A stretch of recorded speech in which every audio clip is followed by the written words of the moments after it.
इस 3 दिवसीय 18th national Kurukh conference 2025 के टेक्निकल सेशन 5 की अध्यक्षता कर रहे माननीय अतिथियों का एवं इस सम्मेलन में सम्मिलित होने आए सभी सम्मानीय अतिथियों का हार्दिक स्वागतम, अभिनंदन।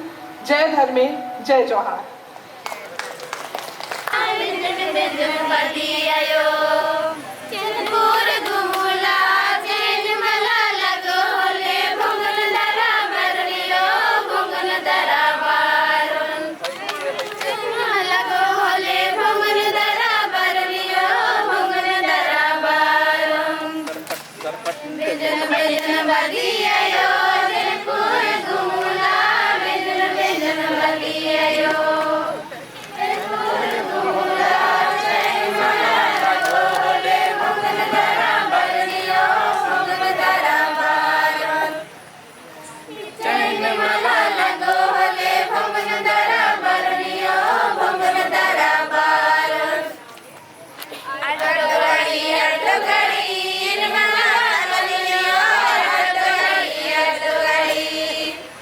मेरा विषय है कुडुख बोली के प्रति युवाओं की सोच, एक चिंतन।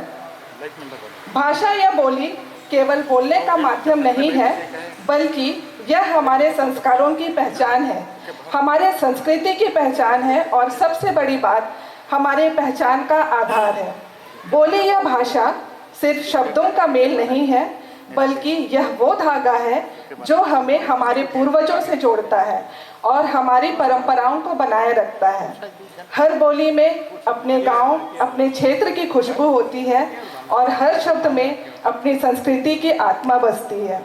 हर क्षेत्र की, हर जाति की अपनी अलग अलग बोली होती है, कहीं भोजपुरी, कहीं छत्तीसगढ़ी, कहीं उड़िया, कहीं बंगाली तो कहीं पंजाबी। वैसे ही हमारी बोली कुडुख है। जिस प्रकार हम अपने नाम से, अपने रंग रूप से पहचाने जाते हैं, उसी प्रकार हम अपनी बोली से पहचाने जाते हैं।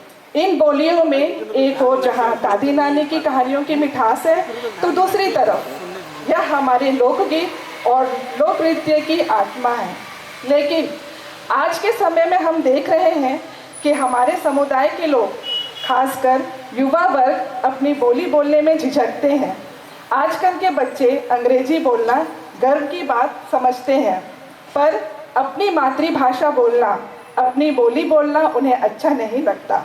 आज हमारे समुदाय के हर घरों में देखिए, गांव से लेकर शहर तक सभी कुडुख का प्रयोग कम करते हैं और हिंदी भाषा का प्रयोग ज़्यादा करते हैं। हमारे समाज के भाई बहन कुडुख बोलने में शर्माते हैं। क्यों? क्योंकि दूसरे जाति समुदाय के लोग क्या कहेंगे। यदि मैं कुडुख बोलूँगा या बोलूँगी तो लोग मुझे देहाती या आदिवासी समझेंगे, तो फिर हम किस आरक्षण की बात करते हैं। हमने बोली को प्रतिष्ठा से जोड़ दिया है, जबकि बोली हमारी पहचान से जुड़ी होती है, प्रतिष्ठा से नहीं। आप अन्य जाति समुदाय को देखिए, घर के बड़े सदस्य छोटे बच्चों को अपनी बोली बोलना पहले सिखाते हैं। वे घरों में हिंदी अंग्रेजी के साथ साथ अपनी बोली में बात करते हैं, परंतु हम घर की बात तो छोड़िए, हम अपने बाहर की बात तो छोड़िए, हम अपने घरों में भी कुडुख भाषा का प्रयोग नहीं करना चाहते हैं, पसंद नहीं करते हैं। मित्रों, यहाँ पसंद नापसंद की बात नहीं है, बल्कि हमारे अस्तित्व को बचाने की बात है।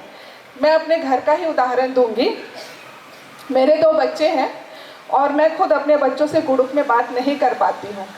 क्यों? क्योंकि मुझे खुद कुडुख उतने अच्छे से नहीं आता है। बोलचाल की भाषा में थोड़ा बहुत आता है, काम चलाओ, पर अच्छे से नहीं आता है और मैं ना ही अपनी उरांव संस्कृति के बारे में उतना अच्छा जानती हूँ। और मेरे पति संतोष कुमार तिग्गा, उनको भी कुडुख नहीं आता है, तो उनका एक फेवरेट डायलॉग है, अल्लाह पेशी टुट्टुर, टुट्टू पेशी अल्लाह। ये डायलॉग हमेशा हमको, हम तीनों, मतलब मुझे और दोनों बच्चों को चिपकाते रहते हैं। उनको बोलने में बहुत मज़ा आता है और उनका मीनिंग शायद उनको नहीं पता है, पर वो बोलते रहते हैं इस डायलॉग को।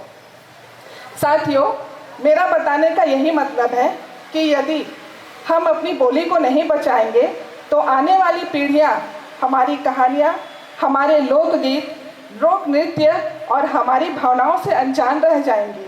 क्या आपने कभी सोचा है, अगर आने वाली पीढ़ी हमारी बोली भूल जाएगी तो हमारी संस्कृति कहाँ रह जाएगी?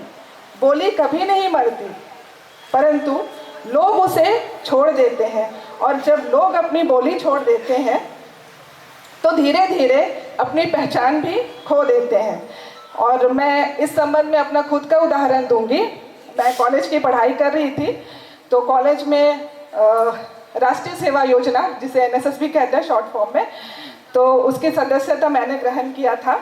और जैसे कि आप सभी को ज्ञात है, स्वतंत्रता दिवस और गणतंत्रता दिवस के अवसर पर दिल्ली में विशाल परेड का आयोजन किया जाता है।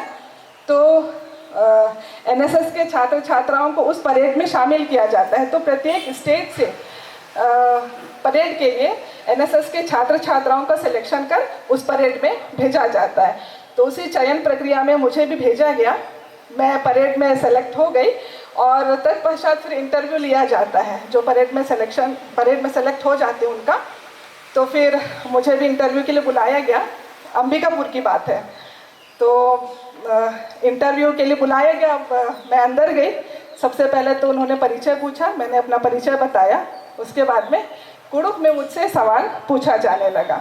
चूँकि सवाल छोटे थे, सरल थे, तो मैंने छोटे छोटे शब्दों में आंसर बताते चली गई। लास्ट में जो इंटरव्यू लेने वाले अधिकारी थे, उन्होंने मुझसे कहा, क्या आपको कर्म गीत आता है? तो मैंने कहा कि नहीं आता है मुझे। और जबकि मुझे आता था, क्योंकि स्कूल और कॉलेज में मैंने किया था कर्म नृत्य, गीत मैंने गाया था, परंतु मैंने शर्म के मारे वहाँ मना कर दिया। परिणाम क्या हुआ कि मेरा सिलेक्शन नहीं हुआ। तो मतलब यदि मैं कर्मा गीत उस दिन गाई होती तो शायद आज मेरे पास एक बहुत बड़ा अचीवमेंट होता, मैं दिल्ली में परेड में भाग ली होती। तो ये जो अफसोस है मुझे आज तक होता है। तो ये गलती आप लोग कभी ना करें, अपने कुड़ुख बोली के प्रति गर्व महसूस करें। साथियों, हम अधिकारों की बात करते हैं। बेशक हमें भारतीय संविधान द्वारा बहुत सारे अधिकार प्राप्त हैं। चूँकि हम अनुसूचित जनजाति के अंतर्गत आते हैं, जिसके तहत हमें विशेष संरक्षण एवं मूलभूत सुविधाएं उपलब्ध हैं, तब भी हम अपनी बोली, अपनी संस्कृति को बचा पाने में असमर्थ हो रहे हैं। मणिपुर की हिंसा, जो अनुसूचित जनजाति से संबंधित है, जिसमें मणिपुर उच्च न्यायालय ने यह आदेश दिया कि मतई समुदाय को ST का दर्जा दिया जाए, परंतु उसी राज्य के पहाड़ी इलाकों में रहने वाले कुकी जनजाति के लोग इसका विरोध कर रहे हैं। क्यों? कुकी समुदाय को इसका विरोध नहीं करना चाहिए था, क्योंकि वो तो वैसे भी उच्च न्यायालय का आदेश था, परंतु उन्होंने विरोध किया। आवश्यकता थी विरोध करने की, क्योंकि कुकी व अन्य जनजाति समुदाय का तर्क है कि यदि मतई को ST का दर्जा दे दिया जाए तो उनका जो शिक्षा और नौकरी है वह खतरे में आ जाएगा और उनके अवसर कम हो जाएंगे। साथियों, कहीं ऐसा ना हो कि हमें भी इस दौर से गुजरना पड़े। हम सभी को इस विषय पर चिंतन करने की अति आवश्यकता है। हमारे पूर्वजों ने जिस बोली को, जिस संस्कृति को बचाकर एक अलग पहचान बनाई है, उस बोली को, उस संस्कृति को संजोए रखना हमारा परम कर्तव्य है। वो दिन दूर नहीं साथियों, जिस दिन यदि हमने अपनी बोली खो दिया तो हम अपनी संस्कृति खो देंगे, और यदि हमने अपनी संस्कृति खो दिया तो हमारा अस्तित्व ही समाप्त हो जाएगा। इस प्रकृति में बहुत सारे ऐसे जीव जंतु हैं जिनका अस्तित्व खत्म हो चुका है और कुछ खत्म होने के कगार पर है। जो खत्म होने के कगार पर है उसे संरक्षण दिया जा रहा है और उसकी वृद्धि हेतु प्रयास किए जा रहे हैं, और जिनका अस्तित्व समाप्त हो चुका है उसे हम या तो म्यूजियम में देखते हैं या फिर हम कहानियों में सुनते हैं। साथियों, यदि यही स्थिति हमारी संस्कृति, हमारी बोली की रही तो सोचिए क्या होगा। यही कि एक दिन हम भी या तो म्यूजियम में दिखेंगे या फिर सिर्फ कहानियों में सुने जाएंगे। युवा साथियों, हमें जागने की ज़रूरत है। अपनी बोली को स्वीकार करने और अपनाने की आवश्यकता है। तभी हम अपनी बोली, अपनी संस्कृति को बचा पाएंगे। नेपाल के जेनजी की घटना को देखिए। इस घटना को किसने अंजाम दिया? आप जैसे युवा वर्ग ही तो थे। उन्होंने पूरे शासन को ही हिला कर रख दिया। अगर युवा चाहे तो उनमें कुछ भी कर गुजरने की क्षमता होती है। युवा जिधर चाहे हवा का रुख उधर ही मोड़ सकता है, लेकिन तब जब उसमें जज्बा हो, हिम्मत हो, ताकत हो और एकता हो। अंत में मैं चंद लाइनों से और एक छोटी सी घटना से अपने वाणी को विराम देना चाहूँगी। अपनी बोली, अपनी बात, यही है हमारी असली पहचान। अपनी बोली, अपनी बात, यही है हमारी असली पहचान। इसे जिंदा रखना ही हमारी सबसे बड़ी शान। इसे जिंदा रखना ही हमारी सबसे बड़ी शान। धन्यवाद।